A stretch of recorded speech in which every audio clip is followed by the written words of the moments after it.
dans une ambiance Grand Nord et haute montagne. Nous sommes à 2350 mètres d'altitude. La baie vitrée permet d'admirer le paysage des Trois-Vallées et le ciel étoilé. Sublime. Saviez-vous que des scènes de plongée sous-marine du Grand Bleu, le film mythique de Luc Besson, ont été tournées dans le lac de Tignes en Savoie? Jérôme Cottet, qui dirige l'école de plongée sous glace de Tignes, nous a confié que les gens ressortent ébahis de l'expérience qui les attend sous la glace.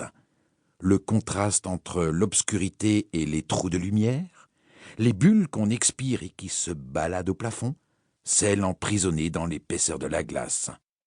Les conditions de plongée sont spéciales, à cause du froid intense, mais n'importe qui peut plonger. Et chaque plongeur est accompagné d'un moniteur durant les 15 à 20 minutes de plongée. Ceux que l'expérience emballe peuvent tenter une plongée sous glace de nuit, dans le noir complet, à la seule lumière d'une lampe torche. Le plafond de glace qui réfléchit le faisceau lumineux se met à étinceler. Jérôme Cottet reconnaît que c'est un peu anxiogène, mais superbe. Vous retrouverez l'intégralité de cet article dans le numéro de décembre d'Écoute, avec plein d'autres idées pour des expériences insolites à vivre cet hiver et de splendides photographies.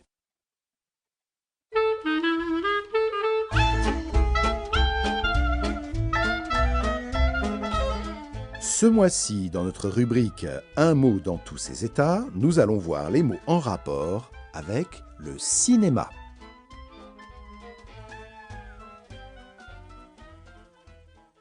Le mot cinéma est une apocope. Rappelons qu'une apocope est une abréviation d'un mot dans le langage courant de cinématographe. Ce mot a été construit au moment de l'invention de ce nouveau moyen d'expression à la toute fin du XIXe siècle, à partir de l'ancien grec kinéma, mouvement, et graphein, écrire. Dans le langage familier, on raccourcit encore le mot cinéma, qui devient tout simplement ciné. J'ai envie d'aller au ciné ce soir. Cinoche, Je crois que je vais me faire un petit cinoche. Je crois que je vais aller voir un film. Le cinéma est également l'endroit où l'on projette les films. Le Grand Rex est le plus grand cinéma de Paris. Il existe des cinémas ou salles de cinéma où l'on projette des films plus confidentiels, mais aussi plus artistiques, les salles d'art et d'essai. et des complexes cinématographiques rassemblant plusieurs salles pour les films plus commerciaux. Les multiplex. Avec 23 salles et 7258 places, le Kinépolis de Lille est le plus grand multiplex de France. Enfin, les cinémathèques sont des lieux où l'on conserve les films anciens qui y sont également projetés. On utilise parfois l'expression salle obscure comme synonyme de salle de cinéma. On projette en effet les films dans l'obscurité. Cette expression est un peu recherchée, mais néanmoins souvent utilisée. La fréquentation des salles obscures en France a connu un record historique en 2016 avec 213 millions de tickets vendus.